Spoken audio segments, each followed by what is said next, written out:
Hi guys, Ilva here again with Baxter, doing our breathing video course series. Again, if you have any questions about past video or anything else, feel free to let me know. This is the second video, so feel free to look at the first one first. This one, I was going to talk about how to breathe, how breathing works, which I think anyway is very interesting. So the main thing about breathing is our diaphragm, which is a little upside down umbrella that sits underneath our lungs on top of our belly. It's a muscle. When we breathe, we are always using our diaphragm. So in yoga or other kind of breathing exercises, they sometimes say diaphragmatic breathing. Every breath is done with your diaphragm. It's just that the diaphragm can be more or less involved and more or less kind of flying solo. So you can have lots of help from other muscles, so you can do pretty much all of it itself. Breathing is obviously quite important. It is something that we need to do, and it's something that we are doing all the time. So your diaphragm is not the only muscle that can help you breathe. You've got lots of kind of supporting muscles that can help push the air in and out. But in a relaxed state, it is definitely the most beneficial and the best way to relax to only use our diaphragm. So the way the breathing works is that when you inhale, the first thing that happens is that your diaphragm draws down. So it expands, it draws down, and it's attached to your lungs. You're going to draw the lungs with it. Think of your lungs as little kind of plastic bags, so that can stretch. So when the diaphragm draws down, the lungs expand, but there is no air in them just yet. So what happens is that because they expand without the air, a low pressure is created inside of your lungs, or a lower pressure than what's on the outside of your body. Air always wants to be equal in pressure, so if there is higher pressure somewhere, it will flow to the area of lower pressure. Hopefully it will flow through your nose and not through your mouth until that pressure is equalized. So it's not like you are sucking.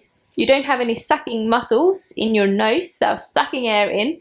You need to expand your lungs, and then the air will fill that area up. When you exhale, the diaphragm relaxes and then draws back up.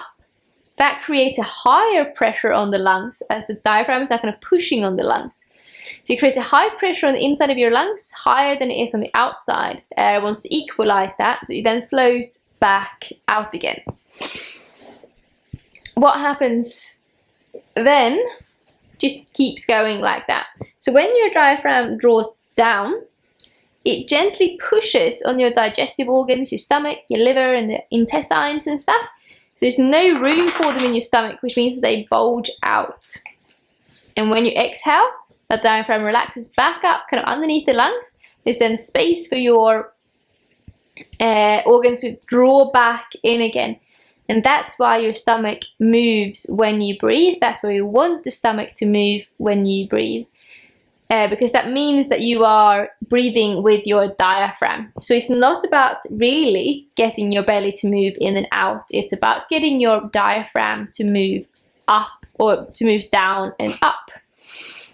And that, as a kind of secondary effect, is that your belly expands and contracts. This is also really good for your digestive organs. It helps to improve the blood flow into those smooth muscles that again are automatic. We can't control them, but with our breath we can kind of regulate them slightly.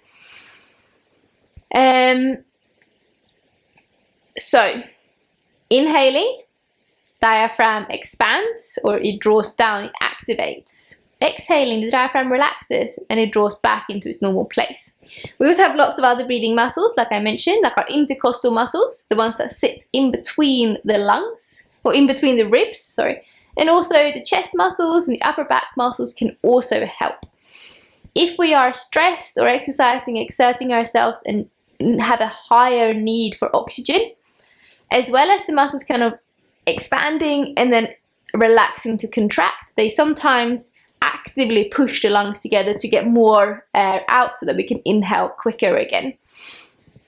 However, in a relaxed state, we don't want the muscles to squeeze on the lungs when we exhale. We want them to just relax, and that should be enough pressure.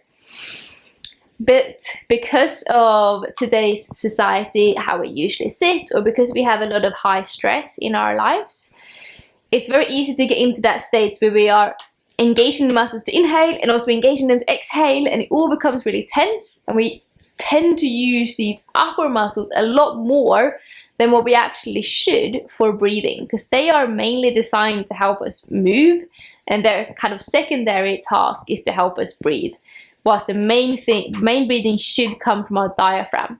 But if we sit like this, the diaphragm is really restricted, there's nowhere really for the belly to go, so we then tend to breathe more up here, which then means that we have a limited range of movement in our upper body, because these muscles are busy keeping us breathing, which is of course far more important than using our arms.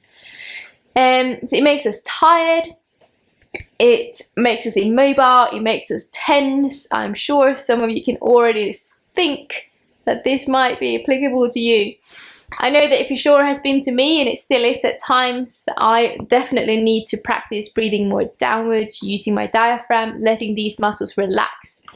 Something interesting that you can do is just have your hands on your chest, kind of underneath your collarbones, and inhale as big as you can. And exhale. How much could you feel here? Could you feel it straight from the beginning when we start to inhale, or just right at the very end? And then we'll do the same thing. Place your hands as high up, kind of underneath your armpit as you can.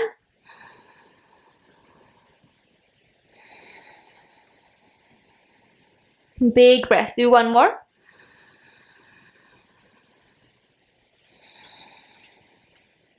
And then again, does it feel like you can feel the breath there straight away, or does it kind of take the belly to fill up and then you expand to the sides? You can do that check on yourself. So obviously what we are looking for is to have minimal movement up here, medium movement here, maximum movement here. So now place your hands on your belly and try to only move your belly. Big breath and out.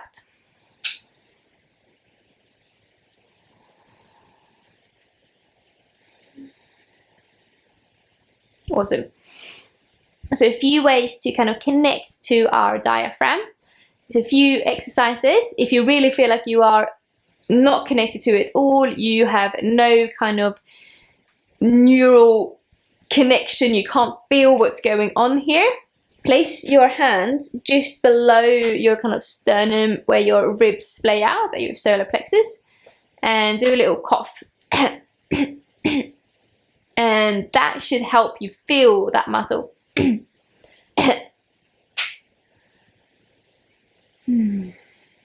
next thing that I really like to do is to really connect to that again, sensation of the breath drawing up and down rather than in and out. So I like to bring my awareness to my spine, think of it as a pipe or a little channel, and your breath is on an elevator, or a lift. So when you inhale, that draws down all the way to your tailbone, and when you exhale, it goes back up again. And just kind of visualizing that drawing down and up as you exhale, to connect to that sensation of the breath actually going up and down and not in and out. You don't need to get the air to expand here, get it to go down.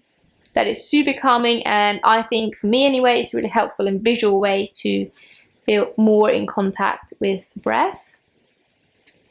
So that's my breathing exercise for you today. Feel free to do it for a couple of minutes or a minute, and maybe 3 times a day, starting right now.